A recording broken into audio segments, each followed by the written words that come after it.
السلام عليكم ورحمة الله وبركاته.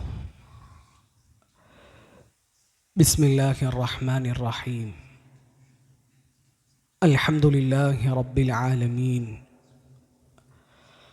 الحمد لله الذي أنزل على عبده الكتاب ولم يجعل له عوجا. اللهم صل على محمد وعلى آل محمد كما صليت على إبراهيم وعلى آل إبراهيم إنك حميد مجيد. اللهم بارك على محمد وعلى آل محمد كما باركت على إبراهيم وعلى آل إبراهيم إنك حميد مجيد. أعوذ بالله من الشيطان الرجيم. يا أيها الذين آمنوا اتقوا الله حق تقاته ولا تموتن إلا وأنتم مسلمون. يا أيها الذين آمنوا اتقوا الله وقولوا قولا سديدا يصلح لكم أعمالكم ويغفر لكم ذنوبكم ومن يطع الله ورسوله فقد فاز فوزا عظيما. اللهم سبحانك لا علم لنا إلا ما علمتنا إنك أنت العليم الحكيم. رب اشرح لي صدري ويسر لي أمري واحلل عقدة من لساني يفقه قولي. അള്ളാഹുവിൻ്റെ മാർഗത്തിൽ ഞാൻ ഒരുപാട് സ്നേഹിക്കുന്ന സഹോദരങ്ങളെ, സഹോദരിമാരെ, പ്രിയപ്പെട്ട സുഹൃത്തുക്കളെ, അള്ളാഹുവിൻ്റെ റസൂൽ സല്ലല്ലാഹു അലൈഹി വസല്ലമക്ക് ധൂമത്തു ജന്തലിലെ ഭരണാധികാരിയായിരുന്ന ഉഖൈദിർ ഒരു വിലപിടിപ്പുള്ള വസ്ത്രം സമ്മാനമായി നൽകുന്നുണ്ട്. നല്ല ഭംഗിയുള്ളൊരു വസ്ത്രം. അപ്പം ആ വസ്ത്രം കണ്ട് നബി സല്ലല്ലാഹു അലൈഹി വസല്ലമയുടെ അനുചരന്മാർ, സ്വഹാബിമാർ, അവർ വലിയ കൗതുകത്തോടു കൂടി നോക്കുകയാണ്.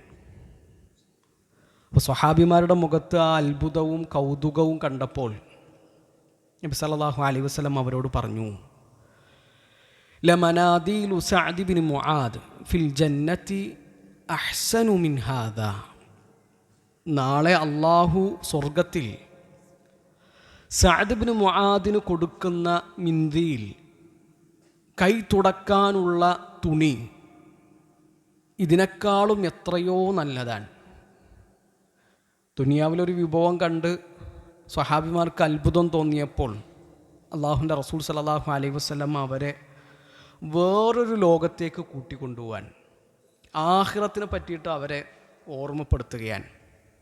നബി സല്ലല്ലാഹു അലൈഹി വസല്ലം പറഞ്ഞല്ലോ, നിങ്ങൾ സ്വർണത്തിൻ്റെയും വെള്ളിയുടെയും പാത്രത്തിൽ ഭക്ഷണം കഴിക്കാൻ പാടില്ല, വെള്ളം കുടിക്കാൻ പാടില്ല. ലാ തശ്റബു ഫി ആനിയത്തി ദഹബി വൽ ഫിദ്ദ വലാ തഅകുലു ഫി സിഹാഫിഹാ.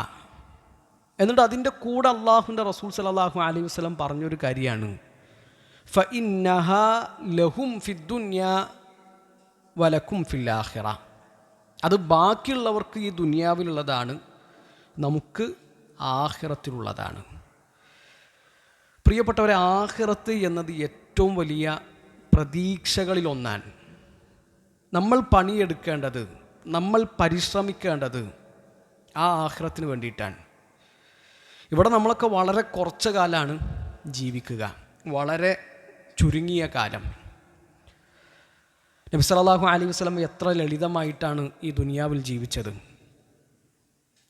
അള്ളാഹുവിൻ്റെ റസൂൽ സല്ലല്ലാഹു അലൈഹി വസല്ലമയും നബിയുടെ പത്നിമാരും നമ്മുടെ ഉമ്മമാരും താമസിച്ചിരുന്ന അറകളും മുറികളും ഒക്കെ പൊളിച്ചു നീക്കി മദീന പള്ളി വികസിപ്പിക്കുന്നത് അബ്ദുൽ മലിക് ബിൻ മർവാൻ്റെ കാലത്താണ്.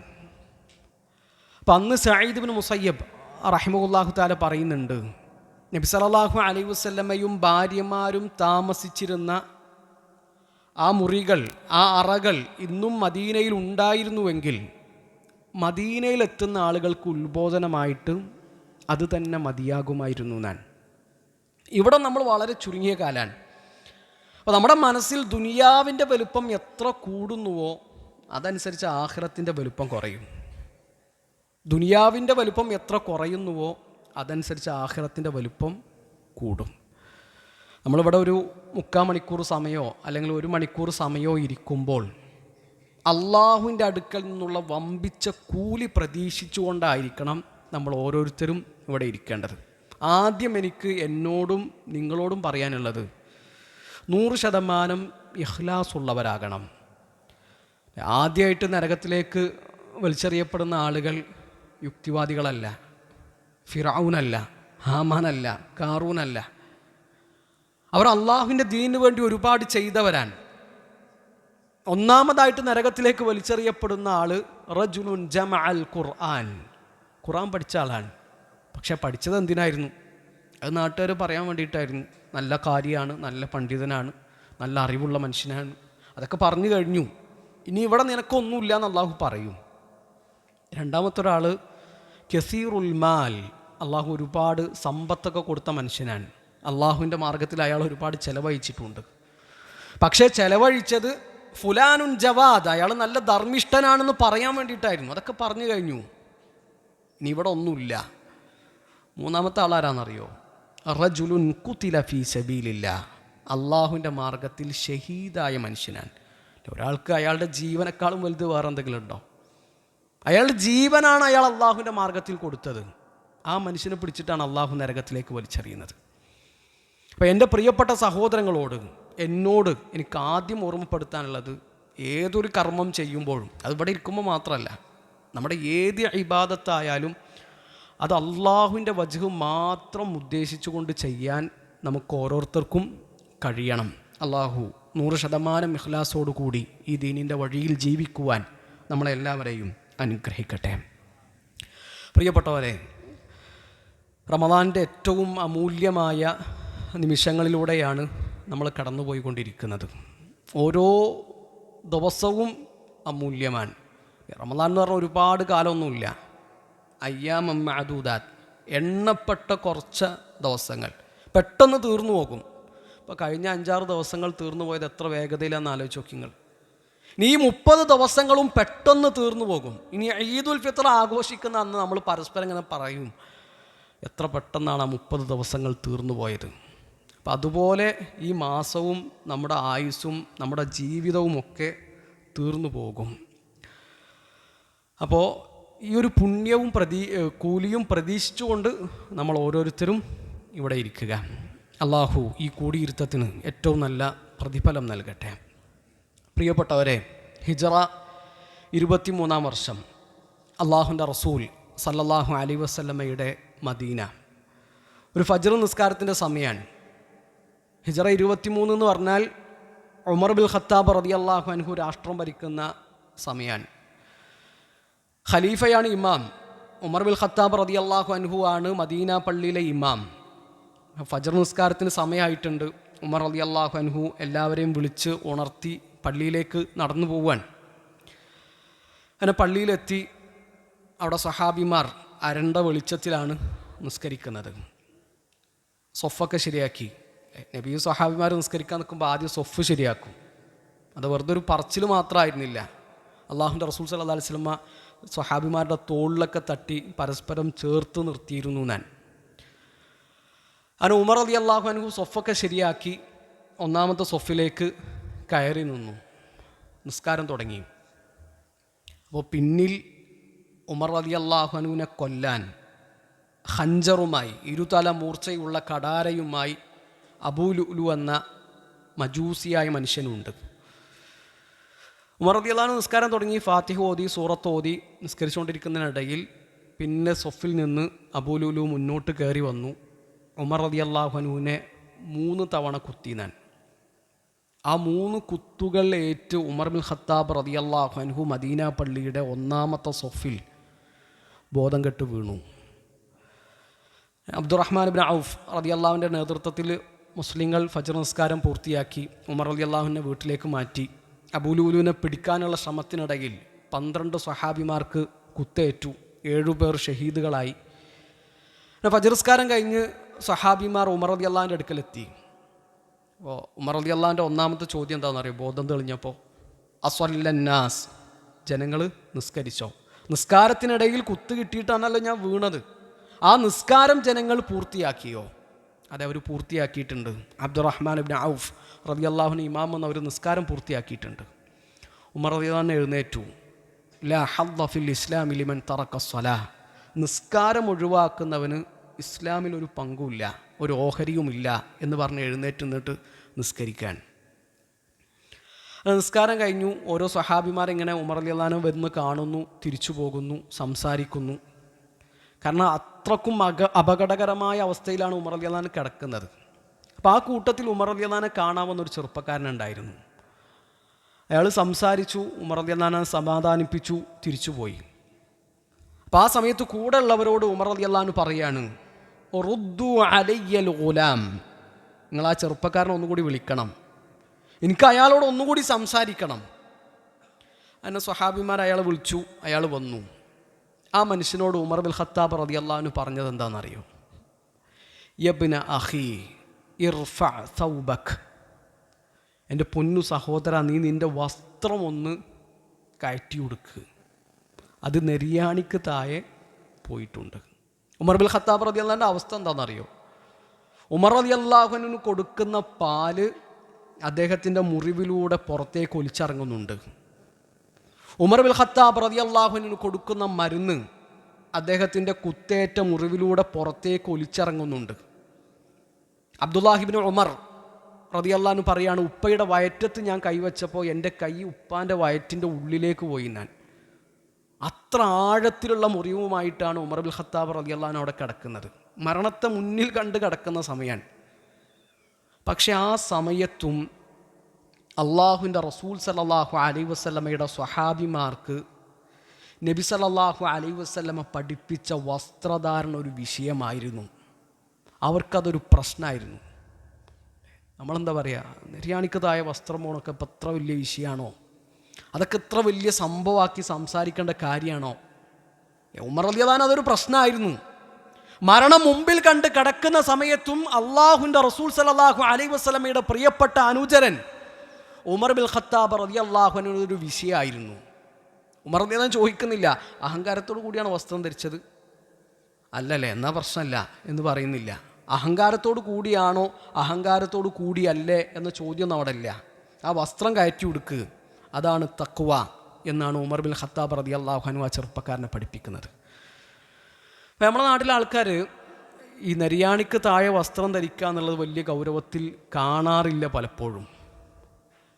അവരൊരു വാദം, അത് അഹങ്കാരത്തോടു കൂടിയല്ല എങ്കിൽ പ്രശ്നമില്ല എന്നാണ്. അഹങ്കാരത്തോടു കൂടിയല്ല നെരിയാണിക്ക് താഴെ വസ്ത്രം ധരിച്ചത് എങ്കിൽ വിഷയമല്ല എന്നാണ്. അതിനുള്ള തെളിവെന്താണ്? അപ്പം അള്ളാഹുവിൻ്റെ റസൂൽ സല്ലല്ലാഹു അലൈഹി വസല്ലം പറഞ്ഞു, മൻ ജറ സൗബഹു ഖുയലാ ലം യൻദുരില്ലാഹു ഇലൈഹി യൗമൽ ഖിയാമ. ആരെങ്കിലും അഹങ്കാരത്തോടു കൂടി വസ്ത്രം നിലത്തിഴച്ച് നടന്നാൽ നാളെ ഖിയാമത്ത് നാളിൽ അള്ളാഹു അവനെ നോക്കുകയില്ല. അപ്പോൾ അവിടെ എന്തു പറഞ്ഞു? അഹങ്കാരം എന്ന് പറഞ്ഞു. അപ്പോൾ ഈ ഹദീസ് കേട്ടപ്പോൾ അബൂബക്കർ സിദ്ദീഖ് റളിയല്ലാഹു അൻഹു പറയുകയാണ്, അള്ളാഹുവിൻ്റെ റസൂലേ, എൻ്റെ വസ്ത്രം ചില സമയത്തൊക്കെ താഴേക്ക് ഇറങ്ങിപ്പോകാറുണ്ട്. ഞാൻ അറിയാതെ, ഞാൻ ശ്രദ്ധിക്കാതെ എൻ്റെ അരയിൽ നിൽക്കാതെ വസ്ത്രം താഴോട്ട് ഇറങ്ങിപ്പോകാറുണ്ട്. അപ്പോൾ അതൊരു വിഷയമാണോ? അപ്പോൾ അള്ളാഹുവിൻ്റെ റസൂൽ സല്ലല്ലാഹു അലൈഹി വസല്ലമയുടെ മറുപടി, ഇന്നക ലസ്ത തസ്നഉ ദാലിക ഖുയലാ. അബൂബക്കറെ, നീ അത് അഹങ്കാരത്തോടു കൂടിയല്ലല്ലോ ചെയ്യുന്നത് എന്നാണ്. അപ്പോൾ ഈ ഹദീസിൻ്റെ അടിസ്ഥാനത്തിലാണ് ആളുകൾ പറയുന്നത് അഹങ്കാരത്തോടു കൂടിയല്ല എങ്കിൽ നെരിയാണിക്ക് താഴെ വസ്ത്രം പോയാൽ പ്രശ്നമില്ല. ഇനി ശരിക്കും നമ്മൾ ആലോചിക്കുക, അബൂബക്കർ സിദ്ദീഖ് റളിയല്ലാഹു അൻഹുവിൻ്റെ ഈ സംഭവത്തിൽ നെരിയാണിക്ക് താഴെ വസ്ത്രം ധരിക്കുന്നത് അഹങ്കാരത്തോടു കൂടിയല്ല എങ്കിൽ പ്രശ്നമില്ല എന്നതിന് തെളിവുണ്ടോ? ശരിക്കും ഈ ഹദീസിനെ പറ്റിയിട്ട് നമ്മൾ ആലോചിക്കാത്തത് കൊണ്ടാണ്, ശ്രദ്ധിക്കാത്തത് കൊണ്ടാണ്.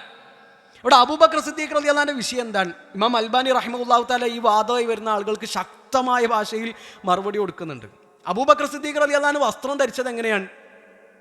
നെരിയാണിക്ക് മേലെയാണോ താഴെയാണോ? നെരിയാണിക്ക് മേലെയാണ് വസ്ത്രം. നീ ആ വസ്ത്രം മനഃപൂർവ്വം താഴേക്ക് ഇറക്കി കൊടുത്തതാണോ? മനഃപൂർവ്വം താഴേക്ക് ഇറക്കി കൊടുത്തതല്ല. അബൂബക്കർ റളിയല്ലാഹു അൻഹു ഒരു വലിയ മനുഷ്യനാണ്.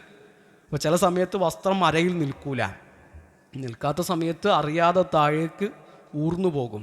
അങ്ങനെയാണ് അബൂബക്കർ സിദ്ദീഖ് റളിയല്ലാഹു അൻഹു വസ്ത്രം നിലത്തേക്ക് എത്തുന്നത്. ഈ സംഭവം തെളിവാക്കിയിട്ട് പ്രിയപ്പെട്ടവരെ, എങ്ങനെയാണ് ടൈലർ ഷോപ്പ് പോയിട്ട് നെരിയാണിക്ക് താഴെയുള്ള അളവ് കൊടുക്കുക? അല്ലെങ്കിൽ ടെക്സ്റ്റൈൽസ് പോയിട്ട് നെരിയാണിക്ക് താഴെ നീളമുള്ളൊരു പാൻസ് എടുത്തിട്ട് നമ്മൾ പോരുക? കാരണം അബൂബക്കർ സിദ്ദീഖ് റളിയല്ലാഹു അൻഹു വസ്ത്രം ധരിച്ചത് നെരിയാണിക്ക് താഴെയല്ല, നെരിയാണിക്ക് മീതെ തന്നെയാണ് വസ്ത്രം ധരിച്ചത്. മനഃപൂർവ്വം താഴേക്ക് ഇറക്കി ഉടുത്തതല്ല. അത് അരയിൽ നിൽക്കാത്ത സമയത്ത് ചില സമയത്ത് അശ്രദ്ധമായി നിൽക്കുമ്പോൾ ഇറങ്ങിപ്പോകുന്നതാണ്. അപ്പം ഈ സംഭവത്തിൽ ഒരിക്കലും അഹങ്കാരത്തോടു കൂടിയല്ല എങ്കിലും വസ്ത്രം നെരിയാണിക്ക് താഴെ ധരിക്കാൻ ഒരു തെളിവില്ല. അഹങ്കാരത്തോടു കൂടിയാണെങ്കിലും പ്രശ്നമാണ്, അല്ലെങ്കിലും പ്രശ്നമാണ്. അല്ലാഹുവിൻ്റെ റസൂൽ സ്വല്ലല്ലാഹു അലൈഹി വസല്ലം പറഞ്ഞു, മാ അസ്ഫല മിനൽ കഅബൈനി ഫഫിന്നാർ. നെരിയാണിക്ക് താഴെയുള്ള വസ്ത്രം അത് നരകത്തിലാണ്. അവിടെ അഹങ്കാരമൊന്നും അഹങ്കാരമില്ല എന്നുള്ള ഒരു വേർതിരിവ് അല്ലാഹുവിൻ്റെ റസൂൽ സ്വല്ലല്ലാഹു അലൈഹി വസല്ലം പറഞ്ഞിട്ടില്ല. ഇനി നബിയുടെ വേറൊരു ഹദീസ് നോക്കി നിങ്ങൾ, ഇസ്റത്തുൽ മുസ്ലിമി ഇലാ നിസ്ഫി സാഖ്, അല്ലേ, കണങ്കാലിൻ്റെ മധ്യ വരെയാണ് ഒരു മുസ്ലിമായ മനുഷ്യൻ്റെ വസ്ത്രം. ഇനി അവിടെ നിന്നും താഴോട്ട് പോവുകയാണെങ്കിലോ നെരിയാണി വരെയാണ്. അതിനും താഴെയുള്ളത് നരകത്തിലാണെന്നാണ് അല്ലാഹുവിൻ്റെ റസൂൽ സ്വല്ലല്ലാഹു അലൈഹി വസല്ലം പറഞ്ഞത്. എന്താണ് നമുക്ക് നമ്മുടെ വസ്ത്രം ഒന്ന് കുറച്ച് കയറ്റി കൊടുത്താൽ എന്താ നഷ്ടം വരാനുള്ളത്? എന്തായാലും നമുക്കെന്താ നഷ്ടപ്പെടാനുള്ളത്? ഒന്നും നഷ്ടപ്പെടാനില്ല. പിന്നെ നമുക്കെന്തോ ഒരു വാശിയുള്ള പോലെ ഞാൻ അങ്ങനെ ധരിക്കുള്ളൂ, നിങ്ങൾ എന്തു പറഞ്ഞിട്ട് കാര്യമില്ല, അല്ലേ? എത്ര ഹദീസുകൾ അല്ലാഹുവിൻ്റെ റസൂൽ സ്വല്ലല്ലാഹു അലൈഹി വസല്ലമയുടെ ഈ വിഷയത്തിലുണ്ട്, നമ്മൾ ശ്രദ്ധിക്കാറില്ല. അപ്പോൾ ഈ വിഷയം കുറച്ച് ഗൗരവത്തിൽ തന്നെ നമ്മൾ നോക്കിക്കാണണമെന്നാണ് എനിക്ക് ഓർമ്മപ്പെടുത്താനുള്ളത്. ഇതിപ്പോൾ അല്ലാഹുവിൻ്റെ റസൂൽ സ്വല്ലല്ലാഹു അലൈഹി വസല്ലമ പറഞ്ഞു എന്ന് പറയുമ്പോഴാണ് പ്രശ്നം. നാളെ ഏതെങ്കിലും ഒരു സിനിമയിൽ ആരെങ്കിലും നെരിയാണിക്ക് മുകളിലൊരു വസ്ത്രം എടുത്ത് വന്നാൽ അടുത്ത ദിവസം അത് ഫാഷനാണ്. ഓന് കീറിയ കുപ്പായ ഇട്ടാൽ പിന്നെ അടുത്ത ദിവസം കീറിയ കുപ്പായ ഇടലാണ് ഫാഷൻ. ഓന് കീറിയ പാൻറ് ഇട്ടാൽ അടുത്ത ദിവസം പിന്നെ കീറിയ പാൻസ് ഇടലാണ് ഫാഷൻ. അപ്പം നമുക്കൊരു ഇസ്സത്തുണ്ടാകണം, നമുക്ക് പ്രതാപമുണ്ടാകണം. ഇതെൻ്റെ ഹബീബ് പഠിപ്പിച്ചതാണ്, ഇതെൻ്റെ റസൂൽ പഠിപ്പിച്ചതാണ് എന്ന ബോധ്യവും നമുക്കുണ്ടാകണമെന്നാണ് എനിക്ക് ഓർമ്മപ്പെടുത്താനുള്ളത്. ഇപ്പോൾ മുമ്പൊക്കെ ഈ അന്യസംസ്ഥാന തൊഴിലാളികൾ നമുക്ക് പെട്ടെന്ന് കണ്ടാൽ മനസ്സിലാവില്ല, ഓരോ വസ്ത്രത്തിൽ നിന്ന് ഒരു ഇറക്കം കുറഞ്ഞൊരു കുപ്പായവും നീളമുള്ളൊരു പാൻറ്റും ഇടാം. അപ്പോൾ കുറേയൊക്കെ മാറി. ഇപ്പോൾ നമ്മൾ മലയാളികളെക്കാളൊക്കെ ഉഷാറായിട്ട് ഒരു വസ്ത്രം ധരിക്കും. ഇപ്പോൾ നമ്മളെ കുട്ടികളാണ് അത് ഏറ്റെടുത്തിട്ടുള്ളത്. ചെറിയ നീളമില്ലാത്ത കുപ്പായവും നല്ല നീളമുള്ള പരന്നൊരു പാൻറ്റും, അതാണ് കൊറിയൻ സ്റ്റൈലാണ്. പുതിയതായിട്ട് എന്താണോ കാണുന്നത്, സോഷ്യൽ മീഡിയയിൽ നിന്ന് എന്താണോ കിട്ടുന്നത്, അത് അതുപോലെ ചാണിന് ചാണായിട്ട് മുഴത്തിന് മുഴമായിട്ട് നമ്മൾ ഫോളോ ചെയ്തുകൊണ്ടിരിക്കുകയാണ്. നമ്മളെ അടക്കി ഭരിച്ചുകൊണ്ടിരിക്കുന്നത് സോഷ്യൽ മീഡിയയാണ്, യൂട്യൂബിലെ ബ്ലോഗർമാരാണ്, സിനിമാ നടന്മാരാണ്, നമ്മൾ കാണുന്ന വെബ് സീരീസുകളാണ്. ഇപ്പോൾ യൂട്യൂബിൻ്റെ ഒക്കെ ഒരു സ്വാധീനങ്ങൾ ആലോചിച്ച് നോക്കി. നമ്മളൊക്കെ പെണ്ണുങ്ങൾ 10-20 കൊല്ലമായിട്ട് അടുക്കളയിൽ കയറി പണിയെടുക്കുന്ന ആൾക്കാരായിരിക്കും. എന്നാൽ ഇപ്പോൾ അവർക്കൊരു അയലക്കറി ഉണ്ടാക്കണമെങ്കിൽ, മത്തിക്കറി ഉണ്ടാക്കണമെങ്കിൽ, ഒരു കോഴി പൊരിക്കണമെങ്കിൽ യൂട്യൂബ് കയറിയിട്ട് ഒരു 4-5 വ്ളോഗർമാരുടെ ഒച്ച കേട്ടിട്ടില്ലെങ്കിൽ ഒരു സമാധാനമില്ല. എന്നിട്ട് ഒരു 10 മിനിറ്റ് ഒരാളത് കേൾക്കും, അടുത്ത 10 മിനിറ്റ് വേറൊരാളത്, ഒരു അരമണിക്കൂർ വേറൊരാളത്, എന്നിട്ട് 1 മണിക്കൂർ ഒരു കോഴി പൊരിക്കാൻ. കോഴി പൊരിക്കാനല്ല, കോഴി പൊരിക്കുന്നത് പഠിക്കാൻ. ഏത് 10-30 കൊല്ലം അടുക്കളയിൽ എക്സ്പീരിയൻസ് ഉള്ള ആൾക്കാർ. ആ ഒരു മണിക്കൂർ സമയം കൊണ്ട് നമുക്ക് എന്തൊക്കെ ചെയ്യാൻ പറ്റും? ഒന്നുമില്ലെങ്കിൽ റമളാനല്ല, ഒരു 2 ജുസ് നമുക്ക് ഖുർആൻ ഓതിക്കൂടെ 1 മണിക്കൂർ കൊണ്ട്? നമ്മുടെ സമയം ആരോ കവർന്നു കൊണ്ടുപോയിക്കൊണ്ടിരിക്കാൻ. നേരം വെളുത്ത് വൈകുന്നേരം വരെ ഈ വ്ളോഗർമാർ യൂട്യൂബിൽ വന്നിട്ട് പറയുന്നത് എന്താണ്? ഇതൊക്കെ നമ്മുടെ സംസ്കാരത്തിൻ്റെ ഭാഗമായി കൊണ്ടിരിക്കുകയാണ്. നേരം വെളുത്ത് വൈകുന്നേരം വരെ ഒരു പറയുന്നത് എന്താണ്? ഒരു രാവിലെ കുളിക്കുന്നത്, പല്ലേക്കുന്നത്, പിന്നെ കുട്ടികളെ കുളിപ്പിക്കുന്നത്, ഡ്രസ്സ് അലക്കുന്നത്, ഇസ്തിരി ഇടുന്നത്, പിന്നെ ഓരോ ഇസ്തിരിപ്പെട്ടിൻ്റെ കമ്പനി, പിന്നെ ഇസ്തിരി ഇടുമ്പോൾ കൈ പൊള്ളിയത്, ഇസ്തിരി ഇടുമ്പോൾ കുപ്പായ ഓട്ടയായത്, ഇതൊക്കെ ഇങ്ങനെ പറഞ്ഞിരിക്കുക. നമ്മളെ ആൾക്കാരതിങ്ങനെ കേട്ട് അന്തം വിട്ട് ഇങ്ങനെ ഇരിക്കുക. പ്രിയപ്പെട്ടവരെ, നമ്മുടെ സമയത്തിനൊരു വിലയില്ലേ? നമ്മുടെ സമയത്തിനൊരു വിലയുമില്ലേ? നിഅമതാനി മഗ്ബൂനും ഫീഹിമാ കസീറുൻ മിനന്നാസ് അസ്സിഹത്തു വൽ ഫറാഗ്. 2 അനുഗ്രഹങ്ങളുണ്ട്. ആ 2 അനുഗ്രഹങ്ങളെ പറ്റിയിട്ട് അധികം ആളുകളും വഞ്ചിതരാൻ. ഒന്നെന്താണ്? ഒന്ന് അവരുടെ ഒഴിവ് സമയമാണ്, 2 അവരുടെ ആരോഗ്യമാണ്. ടോയ്ലറ്റിൽ ഇരിക്കുന്ന സമയത്ത് പുറത്തുനിന്ന് ശിഷ്യന്മാർ കിതാബ് വായിച്ചു കൊടുത്ത ഷെയ്ഖുമാർ ചരിത്രത്തിൽ ജീവിച്ചിട്ടുണ്ട്. അവർ പഠിപ്പിക്കുന്ന ദർസിൽ നിന്ന് പള്ളിയിലേക്ക് നടന്നു പോകുമ്പോൾ നടക്കുന്ന വഴിയിൽ കിതാബ് വായിച്ചു കൊടുക്കുന്ന ഷെയ്ഖുമാരെ ഇന്ന് നമുക്ക് മദീനയിലേക്ക് പോയാൽ കാണാം. കാരണം ആ സമയം പോലും നഷ്ടപ്പെടുത്തരുത് എന്നൊരു വാശിയാണ് അവർക്കുണ്ടായിരുന്നത്. ഇത് നമുക്ക് ഒരു ഉപകാരമില്ല, ഒരു ഫായിദയില്ലാത്ത കാര്യങ്ങൾക്ക് പിന്നാലെ നമ്മൾ പോയിക്കൊണ്ടിരിക്കുന്നത്. ഇപ്പം അറബിയിലൊരു കഥയുണ്ട്, ഒരു അറബിക്കഥ. ഒരു അറുപിശുക്കനായ മനുഷ്യൻ, അയാൾ കുറേ സമ്പാദിച്ചു, ഒരുപാട് കാലം കഷ്ടപ്പെട്ടു, അധ്വാനിച്ചു. അതിന് അവസാനം അയാൾ തീരുമാനിക്കുകയാണ്, ഇനി ഒരു കൊല്ലം ഞാൻ ജോലിക്കൊന്നും പോകുന്നില്ല, ഇനി അടിച്ചു പൊളിച്ച് ഒരു കൊല്ലം സുഖിച്ച് ജീവിക്കണം. അങ്ങനെ അയാൾ ജോലി നിർത്തിയ അന്ന് അയാളെ തേടിയിട്ട് മലക്കുൽ മൗത്ത് വന്നു എന്നാണ് ഒരു കഥയാണ്. ആ കഥൻ്റെ സ്പിരിറ്റിൽ എടുത്താൽ മതി. അപ്പോൾ മലക്കുൽ മൗത്ത് വന്നു. അപ്പോൾ ഇയാൾ പറഞ്ഞു, ഞാൻ 2 ലക്ഷം ദീനാറ് തരാം, നിങ്ങൾ എനിക്ക് ഒരു ദിവസം കൂടി നീട്ടിത്തരണം. പറഞ്ഞത് പറ്റൂല, സമയം നീട്ടിത്തരാൻ പറ്റൂല. എന്നാൽ ഞാൻ എൻ്റെ സമ്പത്തിൻ്റെ 1/3 ഭാഗം തരാം, നിങ്ങൾ എനിക്ക് 1 മണിക്കൂർ തരണം. അതും പറ്റൂല, സമ്മതിച്ചില്ല. എന്നാൽ എനിക്കൊരു കുറിപ്പ് എഴുതാനുള്ള സമയം തരുമോ? അത് വേണമെങ്കിൽ തരാം. അങ്ങനെ ആ മനുഷ്യനൊരു കുറിപ്പ് എഴുതി, ഞാൻ എൻ്റെ സമ്പത്ത് മുഴുവൻ കൊടുത്തിട്ട് എനിക്കൊരു മണിക്കൂർ പോലും വാങ്ങാൻ കഴിഞ്ഞിട്ടില്ല, അതുകൊണ്ട് നിങ്ങൾക്ക് കിട്ടിയ ആയുസ് നിങ്ങൾ ഉപയോഗപ്പെടുത്തുക, നിങ്ങൾ പ്രയോജനപ്പെടുത്തുക എന്നാണ്. നമുക്കിത് ഫ്രീ ആയി കിട്ടുകയാണ്. ഈ യൂട്യൂബും ഇൻ്റർനെറ്റൊക്കെ വെറുതെ അങ്ങനെ കിട്ടുമ്പോൾ അല്ലേ, 1.5 GB എല്ലാ ദിവസവും ഉണ്ട്.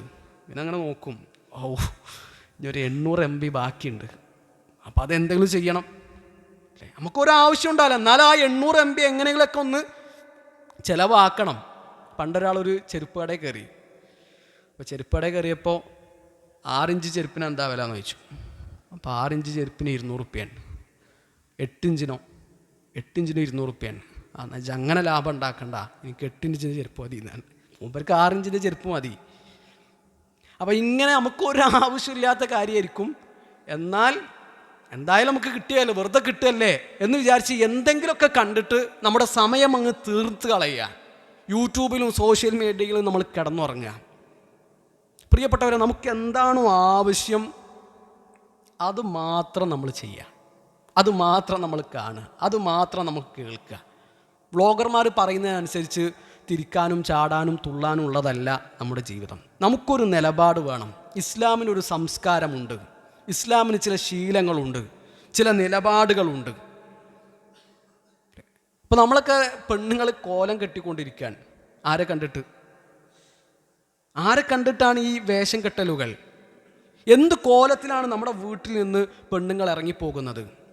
നമ്മുടെ ഭാര്യയുടെ, നമ്മുടെ പെൺമക്കളുടെ, നമ്മുടെ അമ്മായിമാരുടെ, നമ്മുടെ വീട്ടിൽ നിന്ന് ഇറങ്ങിപ്പോകുന്ന പെണ്ണുങ്ങളുടെ വസ്ത്രം 100% ഇസ്ലാമികമായ വസ്ത്രമാണ് എന്ന് ഉറപ്പിച്ച് പറയാൻ ധൈര്യമുള്ള എത്ര ആളുകൾ നമ്മുടെ കൂട്ടത്തിലുണ്ടാകും? അള്ളാഹുവിൻ്റെ റസൂൽ സല്ലല്ലാഹു അലൈഹി വസല്ലം പറയാണ്, സിൻഫാനി മിൻ അഹ്ലിൻ നാർ, 2 കൂട്ടരുണ്ട്, അവർ നരകത്തിലാണ്. അവരെ ഞാൻ കണ്ടിട്ടില്ല. അതിൽ ഒരു ടീമിന് അള്ളാഹുവിൻ്റെ റസൂൽ സല്ലല്ലാഹു അലൈഹി വസല്ലം പറഞ്ഞ ആരെന്നറിയോ? കാസിയാത്തുൻ ആരിയാത്ത്, ഒരു വസ്ത്രം ധരിച്ചിട്ടുണ്ട് എന്നാൽ നഗ്നകളാണ്. വസ്ത്രം ധരിച്ചിട്ടുണ്ട് എന്നാൽ നഗ്നകളാണ്. എന്താ, വസ്ത്രം കൊണ്ടുള്ള പ്രയോജനം നടന്നിട്ടില്ല. നാണം മറക്കാനുള്ളതാ വസ്ത്രം അല്ലേ? വസ്ത്രത്തിൻ്റെ അടിസ്ഥാന ഉപയോഗം എന്താണ്? നമ്മുടെ ശരീരം മറക്കുക, മറക്കേണ്ട ഭാഗങ്ങൾ മറക്കുക എന്നുള്ളതാണ്. അത് നടന്നിട്ടില്ല. ഒരു നരകത്തിലാണെന്ന് പറഞ്ഞത്. എന്താ കാസിയാത്തുൻ ആരിയാത്ത് എന്ന് പറഞ്ഞാൽ? അവർക്ക് നല്ല ടൈറ്റ് വസ്ത്രം, ഇടുങ്ങിയ വസ്ത്രം, അല്ലെങ്കിൽ ഇറക്കം കുറഞ്ഞ വസ്ത്രം. നമ്മളെ പെൺകുട്ടികളൊക്കെ ഇപ്പോൾ ഡ്രസ്സ് കണങ്കാല് വരെയാണ്. ആണുങ്ങളെ ഡ്രസ്സിന് നീള കണങ്കാല് വരെയെന്ന് പറഞ്ഞത്. പെണ്ണുങ്ങൾ താഴ്ത്തി കൊടുക്കണമെന്നാണ് പറഞ്ഞത്. നബി മൻജറ സൗബഹു ഹുയല എന്നുള്ള ഹദീസ് പറഞ്ഞപ്പോൾ ഉമ്മു സലമ റളിയല്ലാഹു അൻഹ ചോദിക്കുന്നുണ്ട്, നബിയെ ഞങ്ങൾ പെണ്ണുങ്ങൾ എന്താ ചെയ്യേണ്ടത്? അപ്പോൾ പെണ്ണുങ്ങൾ താഴ്ത്തി കൊടുക്കണം. അവരൊരു ചാണ് താഴ്ത്തി കൊടുക്കട്ടെ എന്ന് പറഞ്ഞു. അപ്പോൾ ഓരോ കാല് കാണും നബിയെ, അങ്ങനെയാണെങ്കിൽ ഒരു മുഴം താഴ്ത്തി കൊടുക്കട്ടെ, അതിലധികം വേണ്ടെന്നാണ് പറഞ്ഞത്. അപ്പോൾ പെണ്ണുങ്ങൾ കാല് മറയുന്ന നിലക്കാണ് വസ്ത്രം ധരിക്കേണ്ടത്. നമ്മളെ നാട്ടിലെ പെണ്ണുങ്ങൾ ഇപ്പോൾ കണങ്കാല് വരെയുള്ള വസ്ത്രം ധരിച്ചിട്ടാണ് നടക്കുന്നത്. അപ്പോൾ ഇറക്കം കുറഞ്ഞ വസ്ത്രം, അല്ലെങ്കിൽ നീലടിക്കുന്ന വസ്ത്രം ധരിച്ചിട്ടുണ്ടാകും, എന്നാൽ തൊലിയുടെ നിറക്കെ പുറത്ത് കാണാം. കാസിയാത്തുൻ ആരിയാത്ത്, വസ്ത്രം ധരിച്ചിട്ടുണ്ട് എന്നാൽ അവർ നഗ്നകളാണ്. ഇവിടെ ഈ നബിൻ്റെ വാക്കുകൾ ആലോചിച്ച് നോക്കി. സിൻഫാനി മിൻ അഹ്ലിൻ നാർ എന്നാണ് പറഞ്ഞത്, നരകത്തിൻ്റെ ആൾക്കാരാണെന്നാണ് പറഞ്ഞത്. ഈ നരകത്തിൻ്റെ ആൾക്കാരാന്ന് പറഞ്ഞിട്ട് അതിൻ്റെ ഭീകരതയും അതിൻ്റെ ഭയാനകതയും നമുക്ക് മനസ്സിലാവാത്തത് എന്തുകൊണ്ടാണ്? നമുക്കൊരു ബേജാറില്ലാത്തത് എന്തുകൊണ്ടാണ്? ഈ നരകവും സ്വർഗവും നമുക്ക് ശരിക്കും ബോധ്യപ്പെടാത്തൊരു പ്രശ്നമുണ്ട്. എന്താണ് നരകമെന്നും എന്താണ് സ്വർഗമെന്നും നമുക്ക് ശരിക്കും മനസ്സിലായിട്ടില്ല. നരകത്തെ നാളെ കൊണ്ടുവരുന്ന രംഗം ഖുർആൻ നമുക്ക് പറഞ്ഞു തരുന്നുണ്ടല്ലോ. വജീ അയൗമ ഇദിൻ ബിജഹന്നം യുക്താ ബിജഹന്നം യൗമ ഇദിൻ ലഹാ 70000 സിമാം. അല്ലാഹുവിൻ്റെ റസൂൽ സല്ലല്ലാഹു അലൈഹി വസല്ലം പറയാണ്, നാളെ അള്ളാഹു നരകത്തെ കൊണ്ടുവരും. ആ നരകത്തിന് 70,000 ചങ്ങലകൾ ഉണ്ടാകും. മഅ കുല്ലി സിമാമിൻ 70000 മലക്കിൻ യജുറൂനഹാ. ഓരോ ചങ്ങലയിലും 70,000 മലക്കുകൾ ഉണ്ടാകും എന്നാണ് പറഞ്ഞത്. 70,000 ചങ്ങലകളിലാണ് നരകത്തെ കൊണ്ടുവരിക. ഓരോ ചങ്ങലയിലും 70,000 മലക്കുകൾ ഉണ്ടാകും. സുബ്ഹാനല്ലാഹ്. ആ നരകം എന്തൊരു സൃഷ്ടിയായിരിക്കും! ആ നരകത്തെ സൃഷ്ടിച്ച സ്രഷ്ടാവാരായിരിക്കും? സിൻഫാനി മിൻ അഹ്ലിന്നാർ. ആ 2 വിഭാഗം നരകത്തിലാണെന്നാണ് പറഞ്ഞത്.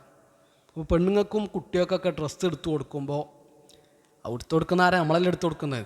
നമ്മൾ ശരിക്കും ആലോചിക്കണം, ഞാൻ എടുത്തു കൊടുക്കുന്നത് എന്തിനാണ്, ആർക്കാണ്? നമ്മൾ പറയും ഞാനത് ഓരോ ടെക്സ്റ്റൈൽസ് കൊണ്ടേ ഇറക്കി കൊടുക്കും, പിന്നെ ഓരണ്ട് എടുത്ത് പോരലാണ്, ഞാനതൊന്നും ശ്രദ്ധിക്കലില്ല എന്ന് പറയാം. പിന്നെ നമുക്കെന്താ പണി? നമ്മളെ പെണ്ണുങ്ങളും കുട്ടികളും ധരിക്കുന്ന വസ്ത്രം നോക്കാൻ നമുക്ക് നേരമില്ല എങ്കിൽ, സമയമില്ല എങ്കിൽ നമുക്ക് എന്താണ് പണി? കുല്ലുക്കും റാഇൻ വകുല്ലുക്കും മസ്ഊലുൻ അൻ റഅയ്യതിഹി. ഒരു ആട്ടിടൻ്റെ പണി എന്താണ്? ആട് പോകുന്നതിനനുസരിച്ച് ഇങ്ങനെ ആടിന് തൊഴിച്ചു കൊണ്ടുപോകലാണോ? മക്കളോടൊന്നും ഇപ്പോൾ പറഞ്ഞിട്ട് കാര്യമില്ല. ഒരു പറയുന്ന വഴിക്ക് നമ്മൾ പോകുക എന്നല്ലാതെ വേറെ മാർഗമൊന്നുമില്ല എന്നാണ് പറയുക. ആട്ടിടേൻ്റെ പണി ആട് പോകുന്നിടത്ത് ഇങ്ങനെ ആടിനെ പറഞ്ഞേക്കല. ഓൻ വിളിക്കുന്നിടത്തേക്ക് ആട് വരണം, അങ്ങനെ തെളിച്ചു കൊണ്ടുവരണം.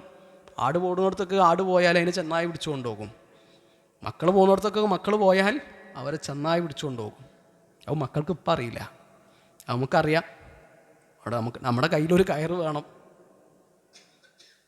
അപ്പോൾ ഈ വിഷയം നമ്മൾ ശരിക്ക് ശ്രദ്ധിക്കണം. ഇപ്പോൾ കുറച്ച് മുമ്പ്, 2-3 മാസങ്ങൾക്ക് മുമ്പ്, ഒരു ചെറുപ്പക്കാരൻ, ഒരു 22-23 വയസ്സായ ഒരു ചെറുപ്പക്കാരൻ, അവന് മാസ്റ്റർ ബാഷിന് അടിമയാണ്. സ്വയംഭോഗം ചെയ്യാതെ അവനക്ക് കഴിയൂല, അത്രക്കും അഡിക്റ്റാണ്. അപ്പോൾ അവന് മനസ്സിങ്ങനെ തുറന്നിങ്ങനെ സംസാരിക്കുമ്പോൾ ആ സംസാരത്തിനിടയിൽ പറയാണ്, പല തവണ ഞാൻ മാറണമെന്ന് വിചാരിച്ചാണ്, പല തവണ നന്നാവണമെന്ന് വിചാരിച്ചതാണ്. എന്നിട്ട് അവൻ എന്നോട് ചോദിച്ച ചോദ്യം എന്താണെന്നറിയോ? നമ്മുടെ നാട്ടിലെ പെണ്ണുങ്ങളെ ഡ്രസ്സുകൾ കണ്ടിട്ടില്ലേ? നമ്മുടെ നാട്ടിലെ പെണ്ണുങ്ങൾ അങ്ങാടിയിലേക്ക് ഇറങ്ങുമ്പോൾ, സ്കൂളിലേക്ക് പോകുമ്പോൾ, കോളേജിലേക്ക് പോകുമ്പോൾ, മീറ്റിങ്ങിന് പോകുമ്പോൾ, ഓഫീസ് പോകുമ്പോൾ ധരിക്കുന്ന വസ്ത്രങ്ങൾ ശ്രദ്ധിച്ചിട്ടില്ലേ? ആ ഡ്രസ് കോഡ് ധരിച്ച് നടക്കുന്ന പെണ്ണുങ്ങൾക്കിടയിൽ ജീവിക്കുമ്പോൾ നമുക്കെങ്ങനെയാണ് മാറാൻ കഴിയുക? പ്രിയപ്പെട്ടവർ, അത് ഏതെങ്കിലും ഒരു ചെറുപ്പക്കാരനെ മാത്രം ചോദ്യമായിട്ട് നമ്മൾ കരുതരുത്. അവൻ്റെ അതേ പ്രായത്തിലുള്ള 100 കണക്കിന് 1000 കണക്കിന് ചെറുപ്പക്കാരുടെ ചോദ്യമാണത്, അവരുടെ മനസ്സാണത്. എൻ്റെ പ്രിയപ്പെട്ട സഹോദരിമാരോട് ഞാൻ ഗൗരവത്തിൽ ഓർമ്മപ്പെടുത്തുന്നു, നമ്മുടെ നാട്ടിലൊരു ചെറുപ്പക്കാരൻ മാറണമെന്ന് തീരുമാനിച്ചാൽ, ഓൻ ഈമാനോട് കൂടി ജീവിക്കണമെന്ന് തീരുമാനിച്ചാൽ, അവർക്ക് നല്ല നിലക്ക് ജീവിക്കാനുള്ള തടസ്സം നമ്മളാണോ നമ്മുടെ വസ്ത്രമാണോ എന്ന് ഗൗരവത്തിൽ നമ്മൾ ആലോചിക്കണം. അള്ളാഹുവിൻ്റെ റസൂൽ സല്ലല്ലാഹു അലൈഹി വസല്ലമയുടെ അരികിലേക്ക് ഒരു സ്വഹാബി വനിത വന്നു. അപ്പോൾ അവർ അപസ്മാര രോഗിയാണ്, ഇടക്കിടക്ക് ബോധം കെട്ട് വീഴും. നബി സല്ലല്ലാഹു അലൈഹി വസല്ലമയോട് പറഞ്ഞു, അള്ളാഹുവിൻ്റെ റസൂൽ, നിങ്ങൾ എനിക്ക് വേണ്ടിയിട്ട് പ്രാർത്ഥിക്കണം, എൻ്റെ രോഗം ശമനമാകാൻ, ഷിഫയാകാൻ നിങ്ങൾ പ്രാർത്ഥിക്കണം. അപ്പോൾ നബി സല്ലല്ലാഹു അലൈഹി വസല്ലം പറഞ്ഞു, ഇൻ സബർത്തി ഫലക്കിൽ ജന്ന. നീ ക്ഷമിക്കുകയാണെങ്കിൽ നിനക്ക് സ്വർഗമുണ്ട്. അതല്ലെങ്കിൽ ഞാൻ പ്രാർത്ഥിക്കണമെങ്കിൽ പ്രാർത്ഥിക്കാം, പ്രശ്നമല്ല, എൻ്റെ രോഗം മാറും. അതല്ല, രോഗം മാറാതെ നീ ക്ഷമിക്കുകയാണെങ്കിൽ നിനക്ക് സ്വർഗമുണ്ട്. അപ്പോൾ ആ പെണ്ണ് പറഞ്ഞു, നബിയെ അസ്ബിറു, ഞാൻ ക്ഷമിച്ചോളാം, പക്ഷേ ഞാൻ ബോധം കെട്ട് വീഴുന്ന സമയത്ത് എൻ്റെ ശരീരത്തു നിന്ന് വസ്ത്രം നീങ്ങിപ്പോകും. അപ്പോൾ എൻ്റെ ശരീരഭാഗങ്ങൾ വേറെ ആളുകൾ കാണാൻ സാധ്യതയുണ്ട്. ഫദുഉല്ലാഹ ലി അല്ലാ അതകശഫ്. അതുകൊണ്ട് നബിയെ, ഞാൻ ബോധം കെട്ട് വീഴുന്ന സമയത്ത് എൻ്റെ ശരീരത്തു നിന്ന് വസ്ത്രം നീങ്ങിപ്പോകാതിരിക്കാൻ നിങ്ങൾ പ്രാർത്ഥിക്കണം. ഞാൻ അള്ളാഹുവിൻ്റെ റസൂൽ സല്ലല്ലാഹു അലൈഹി വസല്ലം അതിനു വേണ്ടി പ്രാർത്ഥിച്ചു. നമ്മൾ ആലോചിക്കേണ്ടത്, ബോധം കെട്ട് വീഴുമ്പോൾ പോലും, ബോധമില്ലാതെ കിടക്കുമ്പോൾ പോലും എൻ്റെ ശരീരഭാഗം വേറൊരാൾ കാണരുത് എന്ന വാശി അള്ളാഹുവിൻ്റെ റസൂൽ സല്ലല്ലാഹു അലൈഹി വസല്ലമയുടെ പ്രിയപ്പെട്ട അനുചരന്മാർക്കുണ്ടായിരുന്നു. നമ്മൾ പെണ്ണുങ്ങൾ പർദ്ദ ധരിച്ചിട്ടുണ്ടാകും, ആ പർദ്ദ ചുരിദാറിനേക്കാളും മോശാൻ. ചില ആളുകൾക്ക് അങ്ങനെ ഒരു ധാരണ, പർദ്ദ ഇട്ടാൽ അത് ഇസ്ലാമിക വേഷമായി അല്ലേ. തലയിലൊരു തട്ടുണ്ടെങ്കിൽ, ഓള് ജീൻസ് പാൻറ്റും ടീഷർട്ടോ ഇട്ടിട്ടുണ്ടാവുക, എന്നാൽ തലയിലൊരു തട്ടുണ്ടാകും, അപ്പോൾ ഇസ്ലാമിക ഹിജാബായി അല്ലേ, ഞാനൊരു മുസ്ലിം വേഷം ധരിച്ചു. അങ്ങനത്തെ ഒരു ധാരണ കുറേ ആൾക്കാർക്കുണ്ട്. ആ ധാരണ നമ്മൾ പൊളിച്ചെഴുതണം. ഇസ്ലാമിക വേഷം എന്ന് പറഞ്ഞാൽ ശരീരത്തിൻ്റെ ഭാഗങ്ങളൊക്കെ മറയേണ്ട വിധത്തിൽ മറക്കണം. അത് വെറുതെ മറച്ചാൽ പോരാ, മറയേണ്ട വിധത്തിൽ തന്നെ മറക്കണം. ഇറുകിപ്പിടിച്ച പർദ്ദയാണെങ്കിൽ അത് ഇസ്ലാമിക വേഷമല്ല. നമ്മുടെ ശരീരത്തിൻ്റെ തൊലിയുടെ നിറം പുറത്ത് കാണുന്ന വസ്ത്രമാണെങ്കിൽ അത് ഇസ്ലാമികമായ വേഷമല്ല. ഇത് പെണ്ണുങ്ങൾക്ക് മാത്രമല്ല കേട്ടോ, ആണുങ്ങൾക്കും ബാധകമാണ്. ചില ആൾക്കാരൊക്കെ പള്ളിയിലേക്ക് വരും, അപ്പോൾ സിംഗിൾ മുണ്ടാവും എടുത്തിട്ടുണ്ടാവുക. എന്നിട്ട് സുജൂദിലേക്കൊക്കെ പോയാൽ തൊലിയുടെ നിറം ശരിക്ക് കാണും. പറ്റൂല, അങ്ങനത്തെ വസ്ത്രം ധരിക്കാൻ പറ്റൂല. നീലടിക്കുന്ന വസ്ത്രം, തൊലിയുടെ നിറം പുറത്ത് കാണുന്ന നിലക്കുള്ള വസ്ത്രം നമ്മൾ ശ്രദ്ധിക്കണം. ഇപ്പോൾ 2 ദിവസം മുമ്പ് തറാവി നിസ്കരിക്കുമ്പോൾ തൊട്ടു മുമ്പിൽ നിൽക്കുന്ന ഒരാൾ, അപ്പോൾ മൂപ്പര് ചെറിയൊരു ടീഷർട്ടാണ് ധരിച്ചിട്ടുള്ളത്. എന്നിട്ട് സുജൂദുക്ക് പോയിട്ട് എണീക്കുമ്പോൾ ആ കുപ്പായം ഇങ്ങനെ വലിച്ചുകൊണ്ടിരിക്കുക, ടീഷർട്ട് ഇങ്ങനെ വലിച്ചുകൊണ്ടിരിക്കുക. എന്താണ് പള്ളിക്കൊക്കെ വരുമ്പോൾ കുറച്ച് മാന്യമായ വസ്ത്രം ധരിച്ചാൽ, ഒരു ഇറക്കമുള്ള കുപ്പായം ഇട്ടാൽ, പെണ്ണുങ്ങൾ കണ്ടില്ല അങ്ങാടി കൂടെ നടക്കുമ്പോൾ ഒരു 10 അടി നടന്നാൽ 20 വട്ടം ഇതാണ്, തലേക്ക് തട്ടങ്ങനെ വലിച്ചിടുകയാണ്. മദ്രസയിൽ പഠിക്കുമ്പോൾ നമ്മൾ പെണ്ണുങ്ങളെ ഔറത്ത് പഠിച്ചിട്ടില്ലേ? പെണ്ണുങ്ങളെ ഔറത്ത് എന്താണ്? മുഖവും മുൻകൈയും ഒഴികെയുള്ള മുഴുവൻ ഭാഗങ്ങളും ആ മദ്രസയിൽ നമ്മൾ പഠിച്ചിട്ടുള്ളത്. ഈ തലമുടി അത് ഔറത്താണ് എന്ന കാര്യത്തിൽ ഒരു പണ്ഡിതനും അഭിപ്രായ വ്യത്യാസമില്ല. പണ്ഡിതന്മാർക്കിടയിൽ ഇജ്മാ ഉള്ള കാര്യമാണ് തലമുടി ഔറത്താണെന്നുള്ളത്. നമ്മളെ പെണ്ണുങ്ങളെ ബൈക്കിലിരുത്തി കൊണ്ടുപോകുന്നത് എങ്ങനെയാണ്? തല മറച്ചിട്ടാണോ? മുഖം മറക്കണം എന്ന് പറയുന്നില്ല, മുഖം മറക്കൽ നിർബന്ധമാണെന്നാണ് ആധുനികരായ ഒരുപാട് സലഫി പണ്ഡിതന്മാരുടെ അഭിപ്രായം. മുഖം മറക്കൽ നിർബന്ധമാണെന്നുള്ളത്. ഈ മുഖം മറക്കാൻ കുറച്ച് മടിയുണ്ടെങ്കിൽ ഒരു മാസ്ക് ധരിച്ചാലും മതി. നിർബന്ധമായതുകൊണ്ട് പറയല്ല, നിർബന്ധമാണെന്നുള്ള ഒരുപാട് പണ്ഡിതന്മാരുടെ അഭിപ്രായ വ്യത്യാസമുണ്ട്. എന്നാൽ ഏറ്റവും നല്ലത് മുഖം മറക്കുക എന്നുള്ളത് സംശയമില്ലല്ലോ. ഏറ്റവും നല്ലത് മുഖം മറക്കലാണ്. അപ്പോൾ മാന്യമായ വസ്ത്രം ധരിച്ചിട്ടാണോ നമ്മുടെ മക്കൾ, നമ്മുടെ ഭാര്യമാർ, നമ്മുടെ കുടുംബത്തിൽ നിന്ന് ഇറങ്ങിപ്പോകുന്ന പെണ്ണുങ്ങളെന്ന് ഗൗരവത്തിൽ നമ്മൾ ആലോചിക്കണം. ഇത് ദീനിൻ്റെ കാര്യമായതുകൊണ്ട് നമുക്ക് വലിയൊരു ഗൗരവമില്ല. ദീനിൻ്റെ പല കാര്യങ്ങളും നമ്മൾ വളരെ സിമ്പിളായിട്ടാണ് കാണുന്നത്. നമുക്കതൊരു വിഷയമല്ല. ഇപ്പോൾ നിങ്ങൾ ആലോചിക്കുക, കുറച്ച് മുമ്പ് ഈ അടുത്ത് ഇപ്പോൾ എടവണ്ണപ്പാറയിൽ നിന്ന് ആ കരാട്ടെ മാസ്റ്ററുടെ വാർത്ത നമ്മളൊക്കെ വായിച്ചല്ലോ. അവിടെ ആരാ കുറ്റക്കാരൻ? ആരാ? ആ മാഷ് മാത്രമാണോ കുറ്റക്കാരൻ? എന്തൊക്കെ വാർത്തകളാണ് ആ കരാട്ടെ ക്ലാസ്സിന് പോയിരുന്ന കുട്ടികൾ പുറത്തു പറഞ്ഞത്. ആ കേട്ട വാർത്തയൊക്കെ സത്യമാണെങ്കിൽ എന്തൊക്കെയാണ് അവിടെ നടന്നത്? 16, 17, 18, 19 വയസ്സായ പെൺകുട്ടികളെ അയക്കുകയാണ് കരാട്ടെ പഠിപ്പിക്കാൻ. ആരുടെ അടുക്കിലേക്ക്? ഏതോ ഒരു ചങ്ങായിൻ്റെ അടുക്കിലേക്ക്. ഈ കരാട്ടെ എന്നൊക്കെ പറഞ്ഞാൽ നോട്ട് പുസ്തകത്തിൽ ഇങ്ങനെ എഴുതിയിട്ട് അത് പകർത്തി എഴുതി പിന്നെ അത് മനപ്പാടാക്കി പിന്നെ ചൊല്ലിക്കൊടുക്കുന്ന പരിപാടിയൊന്നുമല്ലല്ലോ. അതൊരു കായിക ഇനമല്ലേ? ആ കുട്ടികളെ പരിശീലിപ്പിക്കുമ്പോൾ ആ കുട്ടീൻ്റെ ശരീരത്തിൽ തൊടേണ്ടി വരും, സ്പർശിക്കേണ്ടി വരും. എന്ത് ധൈര്യത്തിലാണ് ഈ ഉമ്മമാരും ഉപ്പമാരൊക്കെ ഈ പെൺകുട്ടികളെ 17, 18, 19 വയസ്സായ കുട്ടികളെ ഏതോ ഒരു ചങ്ങായിൻ്റെ അടുക്കലേക്ക് കരാട്ടെ പഠിപ്പിക്കാൻ പറഞ്ഞേക്കുന്നത്? കരാട്ടെ പഠിപ്പിക്കണ്ടെന്നല്ല പറഞ്ഞത്, പഠിപ്പിച്ചോളി. പെണ്ണുങ്ങൾ ട്രെയിനി ആയിട്ടുള്ള ഇടങ്ങളിലേക്ക് പറഞ്ഞേക്കി. നമുക്കിതൊരു വിഷയം. ഇപ്പോൾ നിങ്ങൾ ആലോചിച്ച് ഡ്രൈവിംഗ് അടിക്കും പെണ്ണുങ്ങൾ. ഡ്രൈവിംഗ് സ്കൂളിൽ പോയിട്ട് ഡ്രൈവിംഗ് അടിക്കും. ആരാ പഠിപ്പിക്കുന്നത്? ഏതോ ഒരു ചങ്ങായി അല്ലേ? പെണ്ണുങ്ങൾ പഠിപ്പിക്കുന്ന അത്ര ഡ്രൈവിംഗ് സ്കൂൾ വേറെ ഉണ്ടാകും. നമുക്കൊരു വിഷയമല്ല. അതിനിപ്പോൾ എന്താ പ്രശ്നം? അതിനെന്താണ് പ്രശ്നം? അത് പ്രശ്നമാണ്. ഡ്രൈവിംഗ് പഠിപ്പിക്കുമ്പോൾ ഒരു പെണ്ണിൻ്റെ കൈ തൊടേണ്ടി വരൂലേ? സ്പർശിക്കേണ്ടി വരൂലേ? ഒരു പുരുഷൻ എപ്പോഴാണ് ഒരു പെണ്ണിനെ സ്പർശിക്കാനുള്ള അനുവാദം ഉള്ളത്? ഒരു അന്യ പുരുഷന്. അത് അങ്ങനത്തെ അനിവാര്യമായ സാഹചര്യത്തിലാണ്. ഇപ്പോൾ പ്രസവത്തിൻ്റെ സമയത്ത് കുറേ ആൾക്കാർ ഡോക്ടർമാരുടെ അടുത്തേക്ക് ചെല്ലും. പുരുഷന്മാരുടെ അടുക്കലേക്കാണ് പോകുന്നത്. പെണ്ണുങ്ങൾ ഉണ്ടായിട്ടും പ്രശ്നമാണ്. ഈ വിഷയമൊക്കെ കുറച്ച് ഗൗരവത്തിൽ തന്നെ നമ്മൾ കാണണം. ആരാണ് അന്യർ, ആരാണ് സ്വന്തക്കാർ എന്നുള്ളത് ശരിക്കും വേർതിരിച്ച് നമ്മളെ കുട്ടികളെ നമ്മൾ പഠിപ്പിക്കണം. വിശുദ്ധ ഖുർആൻ 4-ാം അധ്യായം സൂറത്തു നിസായിലെ 23-ാമത്തെ ആയത്ത് 8-9 വരികളുള്ള ഒരു ആയത്താണത്. ആ ആയത്ത് അള്ളാഹു എന്തിനാ അവതരിപ്പിച്ചത്? ഹുർരിമത് അലൈക്കും ഉമ്മഹാതുക്കും വബനാതുക്കും. അല്ലേ, ആരൊക്കെയാണ് മഹ്റമുകൾ എന്നിങ്ങനെ ആയത്തിലൂടെ അള്ളാഹു എണ്ണി പറയാൻ.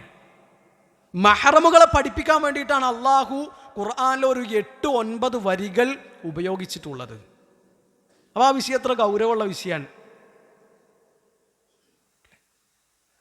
നമ്മളെ കുട്ടികളെ കോളേജിലേക്ക് കൊണ്ടാക്കുന്നത്, കോളേജിൽ നിന്ന് കൊണ്ടുവരുന്നത് ആരാണ്? മൂത്താപ്പൻ്റെ മോനാണ്, അമ്മായിൻ്റെ മോനാണ്, അതിൻ്റെ കസിൻ ബ്രദറാണ്, അതിൻ്റെ സഹോദരനല്ലേ എന്ന് നമ്മൾ പറയാം. നമ്മളെ കേരളത്തിലൊരു പശ്ചാത്തലം എന്താ വെച്ചാൽ കൂട്ടുകുടുംബമായിരിക്കും, എല്ലാവരും ഒരേ വീട്ടിലായിരിക്കും വളർന്നിട്ടുണ്ടാവുക. ജ്യേഷ്ഠൻ്റെ മക്കളും അനിയൻ്റെ മക്കളൊക്കെ ഒരേ വീട്ടിലായിരിക്കും വളർന്നിട്ടുണ്ടാവുക. എന്നാൽ അവർ മഹ്റമുകളല്ല, അവർ അന്യരാണ്. അവർക്ക് പരസ്പരം കല്യാണം കഴിക്കാമല്ലോ. അപ്പം എനിക്ക് എൻ്റെ മൂത്താപ്പാൻ്റെ മോളെ കല്യാണം കഴിക്കാം, അവളെ എനിക്ക് അന്യയാണ്, അവളെ എനിക്ക് മഹ്റമല്ല. മഹ്റമാണെങ്കിൽ എനിക്ക് അവളെ കല്യാണം കഴിക്കാൻ പറ്റൂല. എനിക്ക് എൻ്റെ അമ്മായിയുടെ മകളെ കല്യാണം കഴിക്കാം, കാരണം ഞങ്ങൾ അന്യരാണ്, ഞങ്ങൾ സ്വന്തക്കാരല്ല, ഞങ്ങൾ മഹ്റമുകളല്ല, വിവാഹബന്ധം നിഷിദ്ധമാക്കപ്പെട്ടവരല്ല. എന്നാൽ ഈ വിഷയത്തിലൊന്നും നമ്മുടെ വീട്ടിലോ നമ്മുടെ കുടുംബത്തിലോ ഒരു ശ്രദ്ധയില്ല. അവർ ഒരുമിച്ചിരിക്കുന്നു, ഷെയ്ക്ക് ഹാൻഡ് കൊടുക്കുന്നു, ഒരുമിച്ച് ബൈക്കിൽ പോകുന്നു, സ്കൂളിൽ പോകുന്നു, കോളേജിൽ പോകുന്നു, ടൂറ് പോകുന്നു. ആരാണ് മഹ്റമെന്ന് ഒരു ധാരണ നമുക്കില്ല. ഈ വിഷയം വളരെ ലാഘവത്തോടു കൂടി നമ്മൾ കാണുന്നത്. എല്ലാ ദിവസവും നമ്മളെ വീട്ടിലേക്ക് മീൻ കൊണ്ടുവരുന്ന മീൻകാരൻ നമുക്ക് മഹ്റമല്ല.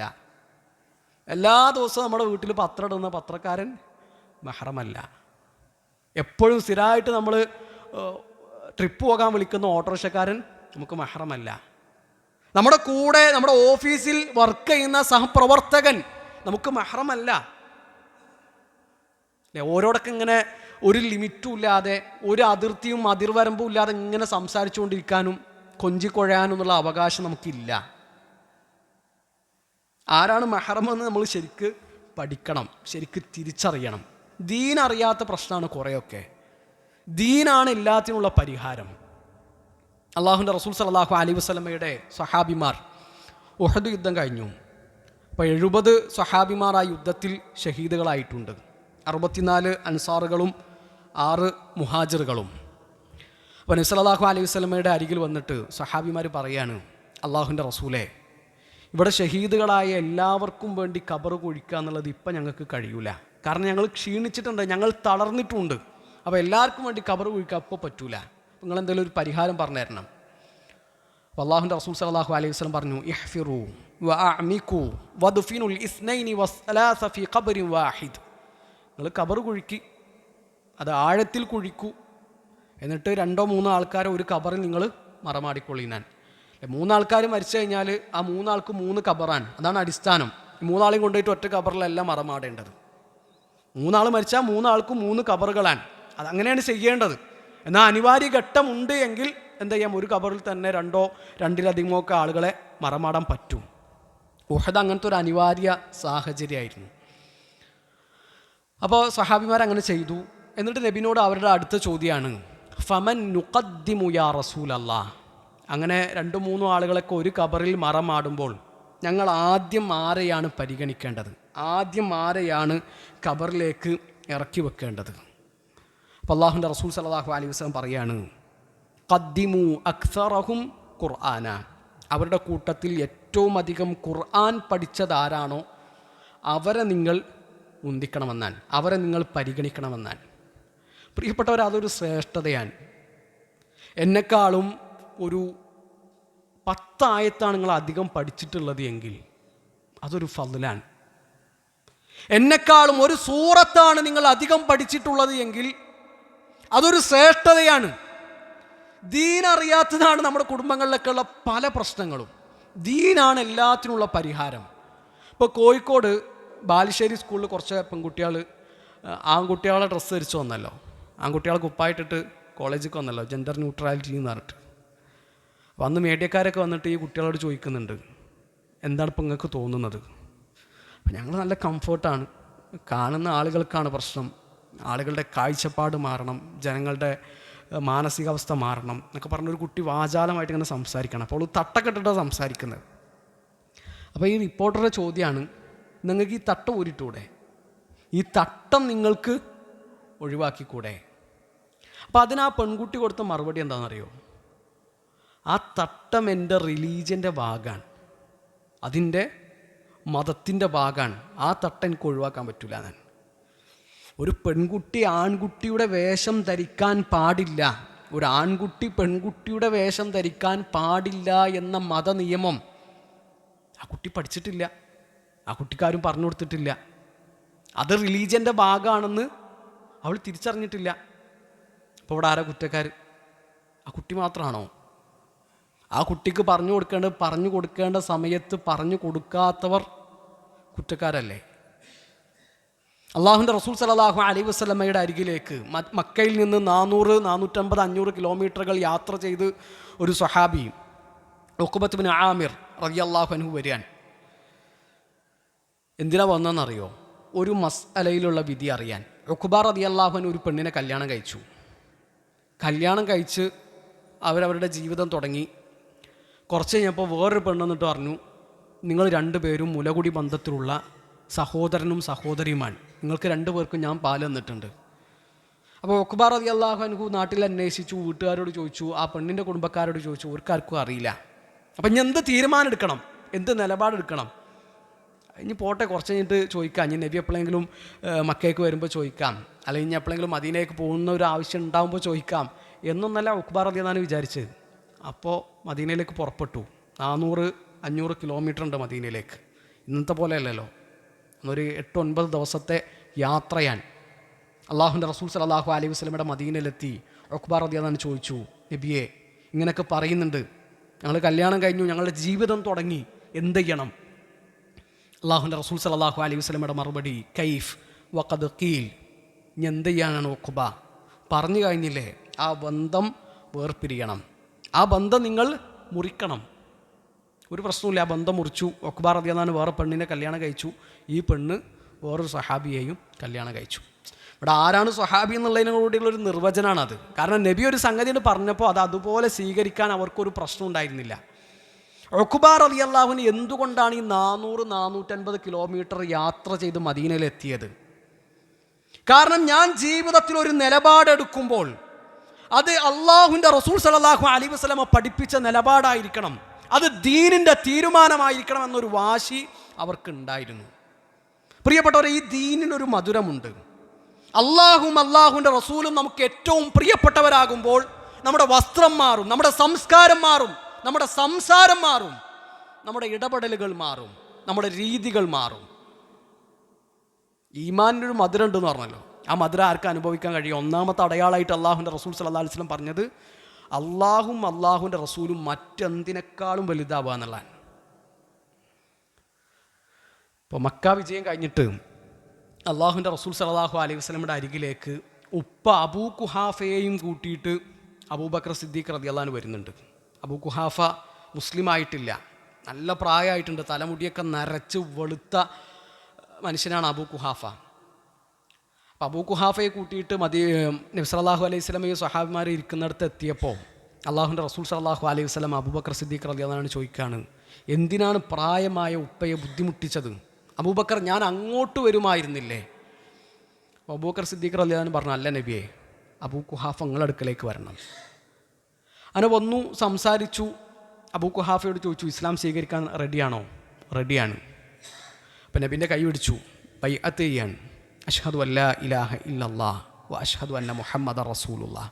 അത് വല്ലാത്തൊരു വൈകാരികമായൊരു നിമിഷമാണല്ലോ, ഒരു കുഫറിൽ നിന്നൊരു മനുഷ്യൻ ഇസ്ലാമിലേക്ക് വരികയാണ്. അപ്പോൾ അബൂബക്കർ സിദ്ദീഖ് റളിയല്ലാഹു അൻഹു വാപ്പാൻ്റെ ഇസ്ലാം സ്വീകരണമൊക്കെ കണ്ടിട്ട് കണ്ണൊക്കെ നിറഞ്ഞൊഴുകി, കരഞ്ഞു. അപ്പോൾ നബി സല്ലല്ലാഹു അലൈഹി വസല്ലം ചോദിച്ചു, അബൂബക്കർ എന്തിനാണ് കരയുന്നത്? ഉപ്പ ഇസ്ലാം സ്വീകരിച്ചില്ലേ, സന്തോഷിക്കല്ലേ വേണ്ടത്, ഈ സമയത്ത് എന്തിനാണ് കരയുന്നത്? അപ്പോൾ അബൂബക്കർ സിദ്ദീഖ് റളിയല്ലാഹു അൻഹു മറുപടി എന്താണെന്നറിയോ? നബി, നിങ്ങളെ കയ്യിൻ്റെ മുകളിൽ വെച്ചത് അബൂ താലിബിൻ്റെ കയ്യായിരുന്നു എങ്കിൽ എന്ന് ഞാൻ കൊതിച്ചു. ഞാൻ അബൂ താലിബ് ഇസ്ലാം സ്വീകരിക്കാൻ അള്ളാഹുവിൻ്റെ റസൂൽ സല്ലല്ലാഹു അലൈഹി വസല്ലം അങ്ങേയറ്റം കൊതിച്ചിട്ടുണ്ട്, ആഗ്രഹിച്ചിട്ടുണ്ട്. പക്ഷേ ഇസ്ലാം സ്വീകരിക്കാതെയാണ് അള്ളാഹുവിൻ്റെ റസൂൽ സല്ലല്ലാഹു അലൈഹി വസല്ലമയുടെ മൂത്താപ്പ അബൂ താലിബ് ഈ ലോകത്ത് നിന്ന് വിടവാങ്ങിയത്. അപ്പോൾ ഇപ്പോൾ അവിടെ വെച്ചിട്ടുള്ള കൈ അബൂ താലിബിൻ്റെ കൈയായിരുന്നുവെങ്കിൽ നബിക്ക് കൂടുതൽ സന്തോഷമാകുമായിരുന്നു. അബൂ ഖുഹാഫ ഇസ്ലാം സ്വീകരിക്കുന്നതിനേക്കാളും അള്ളാഹുവിൻ്റെ റസൂൽ സല്ലല്ലാഹു അലൈഹി വസല്ലമക്ക് സന്തോഷമുണ്ടാവുക അബൂ താലിബ് ഇസ്ലാം സ്വീകരിക്കുമ്പോഴാണ്.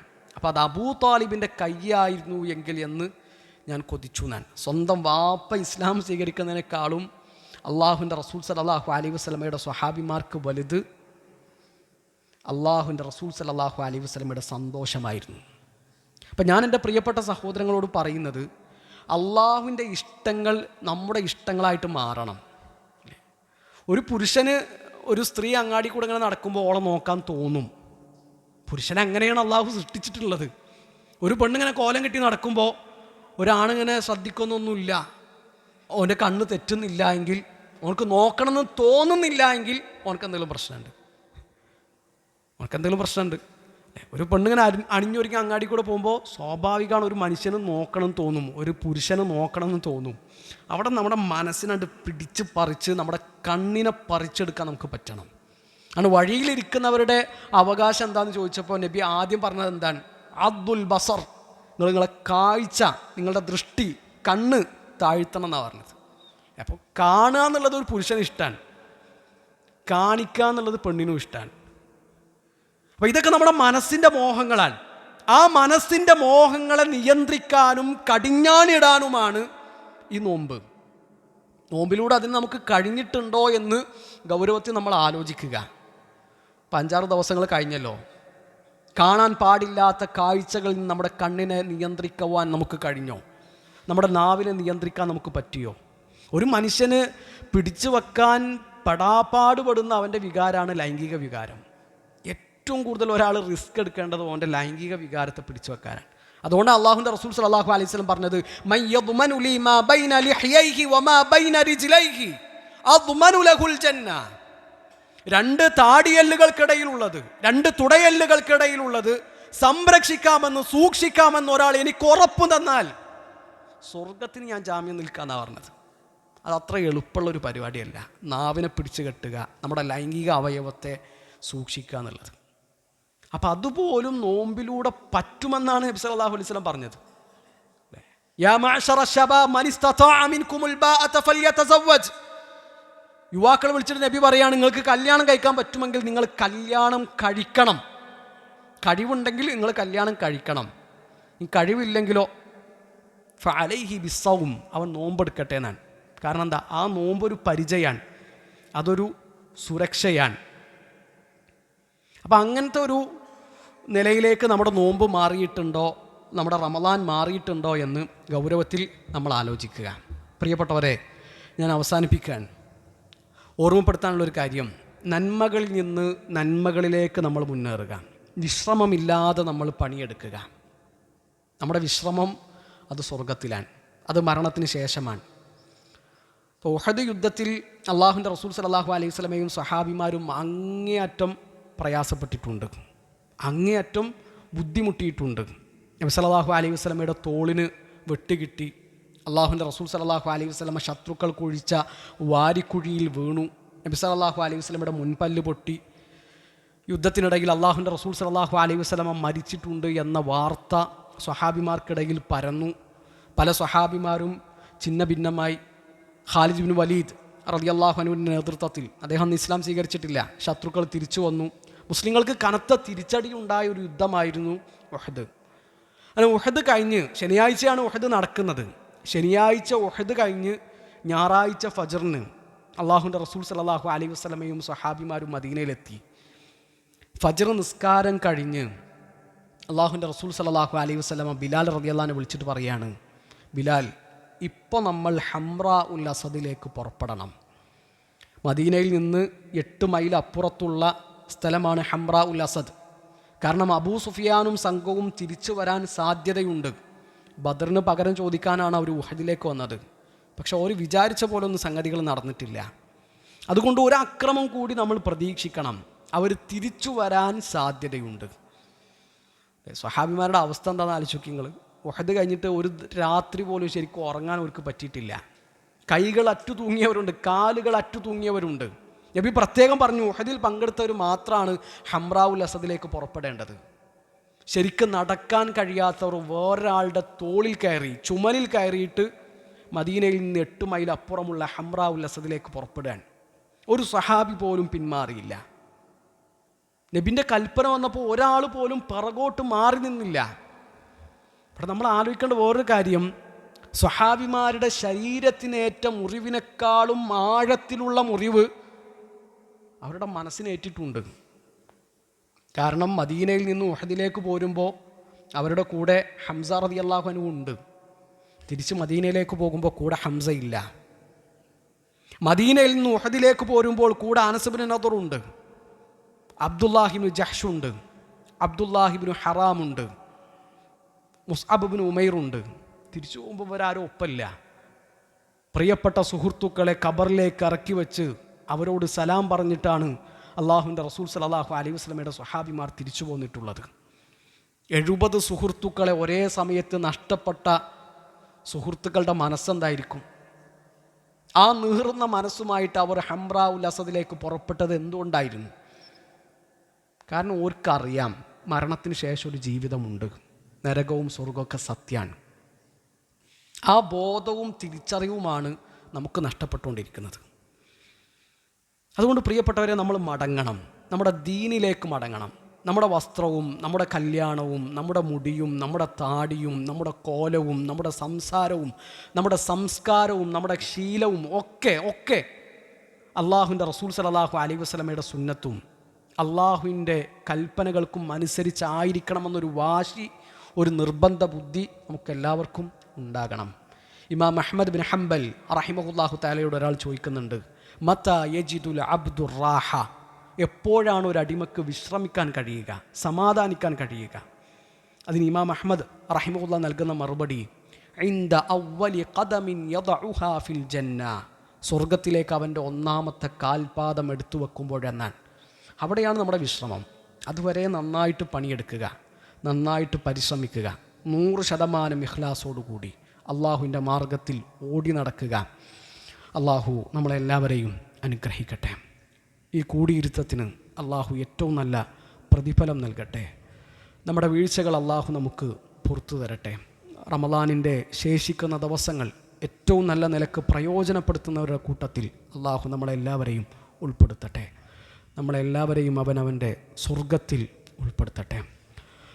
അഖൂലു ഖൗലി ഹാദാ അസ്തഗ്ഫിറുല്ലാഹ ലി വലക്കും വലിജമീഇൽ മുസ്ലിമീൻ. അസ്സലാമു അലൈക്കും വറഹ്മത്തുള്ളാഹി വബറകാതുഹു.